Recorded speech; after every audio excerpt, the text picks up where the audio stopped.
Bonjour à toutes et à tous, je suis Amina Tahri, coach en développement personnel. Je suis ravie de vous retrouver dans cette vidéo. Si c'est votre première visite ici sur ma chaîne, soyez les bienvenus.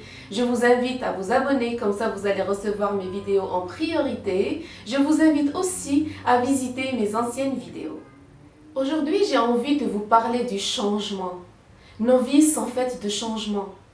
Rien n'est permanent, tout bouge. Le climat, les saisons, la politique, la technologie, nous changeons, le monde change.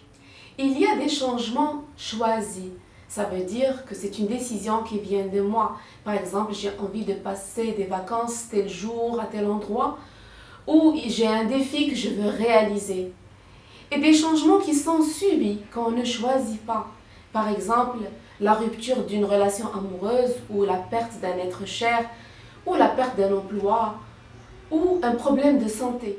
Ce que je veux aborder aujourd'hui, c'est le changement imposé, quelque chose que vous n'avez pas choisi, que vous refusez. Vous avez l'impression que vous êtes devant une montagne. Ça peut être une cause de souffrance, ça peut avoir des conséquences sur vos relations et sur votre entourage. À votre avis, d'où vient ce malaise? La grande partie de ce malaise vient de notre état d'esprit. On s'accroche à quelque chose qui n'est plus là. Et on se pose des questions. Pourquoi moi? Pourquoi la vie est injuste? Pourquoi maintenant? Pourquoi ceci? Pourquoi cela? Et on reste angoissé la journée et réveillé la nuit. Le premier message que je veux vous passer si vous êtes devant un changement subi, si vous avez perdu un être cher ou que vous êtes licencié ou que votre patron a décidé de changer de mode de travail, c'est que vous avez le droit de ne pas vouloir accepter ce changement. Et ces émotions de peur de l'inconnu ou de colère que vous ressentez sont légitimes. Le deuxième message que je vais vous passer, si vous êtes devant une situation que vous n'avez pas choisie, c'est qu'il y a quelque chose que vous pouvez choisir. C'est comment réagir. Soit vous allez continuer à critiquer, à refuser et être la victime, soit vous allez choisir d'accepter et d'être acteur de ce changement. Il y a des personnes que leur vie a changé en mieux après un deuil. La même chose pour n'importe quel choc de vie.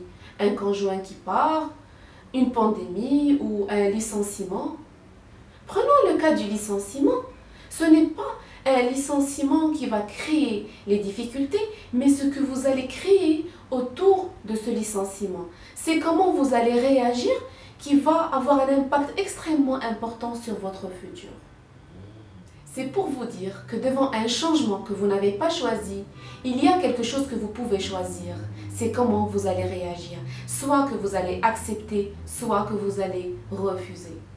Mais comment accepter un changement qu'on a subi? Quelque chose qu'on ne désire pas.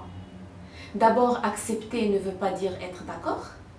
Accepter ne veut pas dire baisser les bras. Accepter signifie qu'il n'existe pas d'autre réalité que celle-là. Et c'est important de reconnaître quelle est votre part de responsabilité. Qu'est-ce qui dépend de vous? Qu'est-ce que vous pouvez changer? Peut-être vos pensées, peut-être vos comportements. Est-ce qu'il existe des options que vous n'avez pas creusées qui vont changer les choses pour le mieux? Est-ce que vous avez tout tenté? C'est tellement important de prendre conscience de tout cela, sinon vous allez continuer à vivre à contre-courant et vous allez rajouter de la souffrance et perdre votre temps qui est précieux et votre énergie. En réalité, le vrai changement se passe à l'intérieur de vous, par l'acceptation de la situation même quand elle n'est pas désirée, par l'acceptation de vos émotions et tout en vous posant les bonnes questions. J'espère que vous vous êtes inspiré pour accepter le changement que vous vivez. Laissez-moi vos commentaires, prenez soin de vous et à la prochaine.